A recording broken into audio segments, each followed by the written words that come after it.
friendships definitely have gotten better as we've all learned each other's love languages, for sure. Yes, I can totally relate. So this weekend, yeah, Valentine's Day. Yeah, me and my friends are like doing something for Valentine's Day, and I was like, make sure that you add your love language. Like, I did a whole entire like Google Doc because like planning things with my friend is a whole another thing. So I have to make sure everything's organized.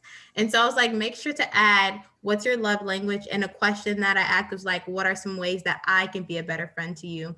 I think sometimes we can focus on like what I need from this person and being very selfish, but it's like, okay, let me see how I can be a better friend. How can I be a better partner? Is definitely some things just to consider in those relationships.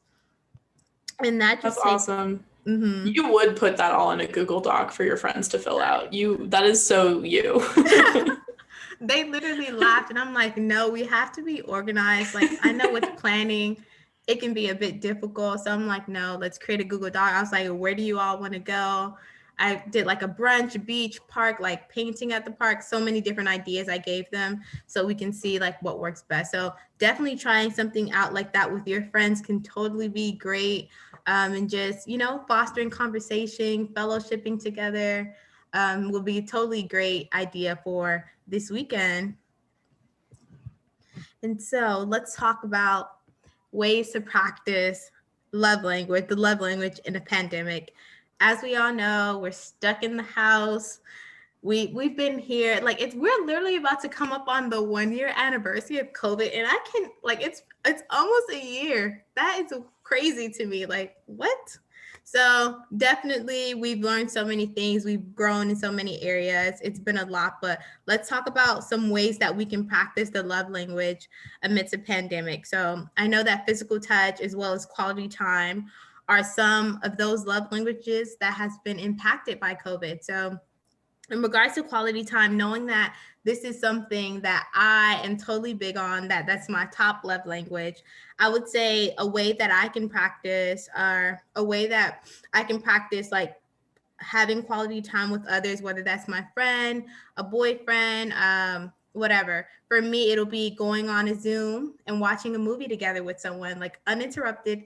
Please don't have your phone out. Like, please don't be texting no one while we're watching a movie, although it's online, although it's on Zoom. Like, that's something that irks me. So definitely just having that undivided attention can be a way that I can practice quality time during a pandemic. What about you, Kirsten? What are some ways that you can practice the love language during a pandemic?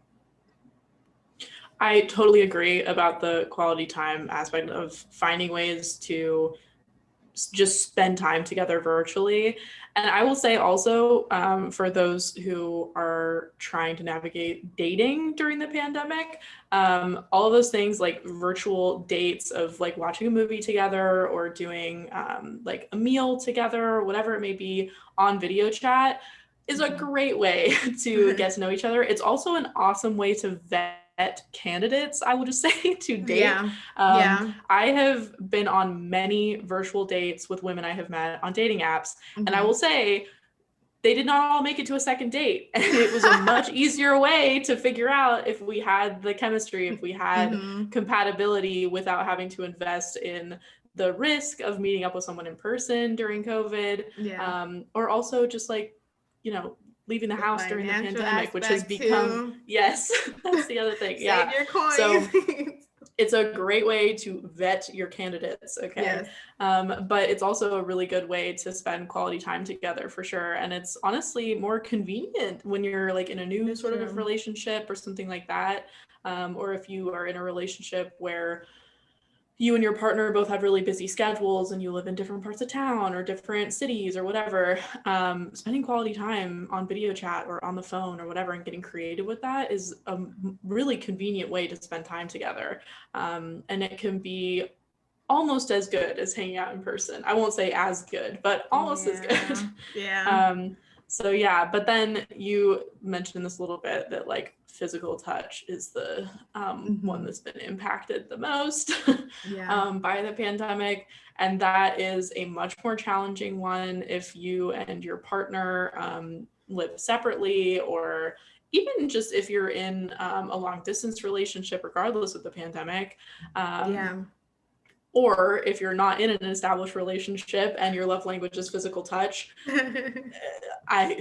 my heart goes out to you single people whose love language is physical touch right now. Yeah, like honestly, wow. Yeah, that's tough.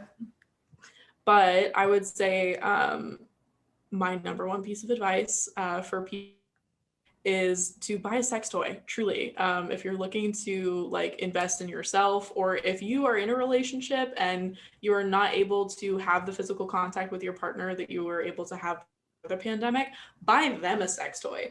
It's a great way to like spice up a relationship, but it's also a really good way to learn yourself better and what you like, to be brave in like exploring like who you are and your desires and things like that.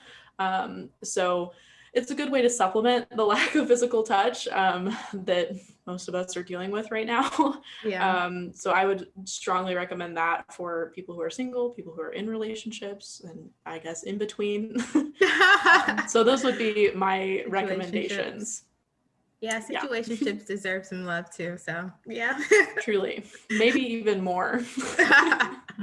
Yeah, definitely. And also I think with the other love languages that haven't been impacted as much. So like for words of affirmation, if you know that your partner, your friend, love language is words of affirmation, finding creative ways to send a letter or sending a text, or, you know, sending them probably a funny meme on Instagram, or, you know, there's so many ways that you can get creative, creating like a vision board type thing, like creating like specific words and phrases that you know they'll enjoy. So there are definitely creative ways, creative outlets in order to, you know, show your partner, your friend that you love them.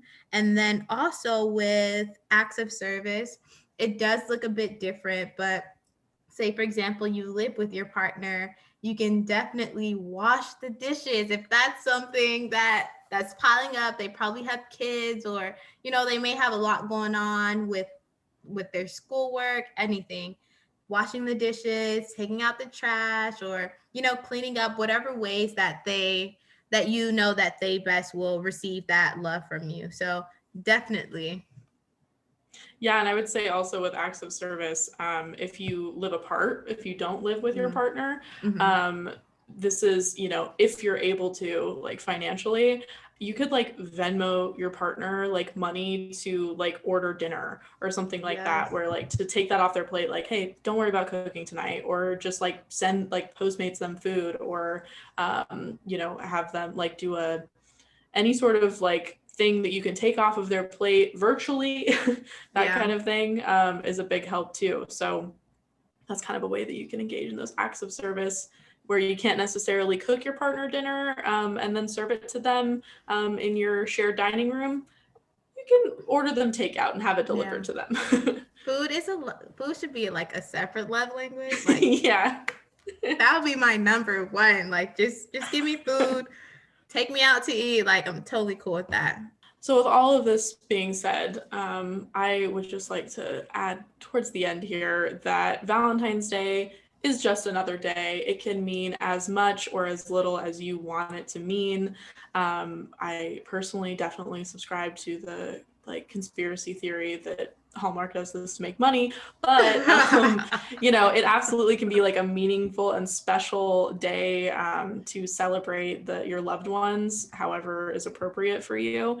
But if you're single or if you're in a relationship and dreading February 14th, honestly, don't sweat it. It's just another day, and you can show people in your life that you love them any day of the year.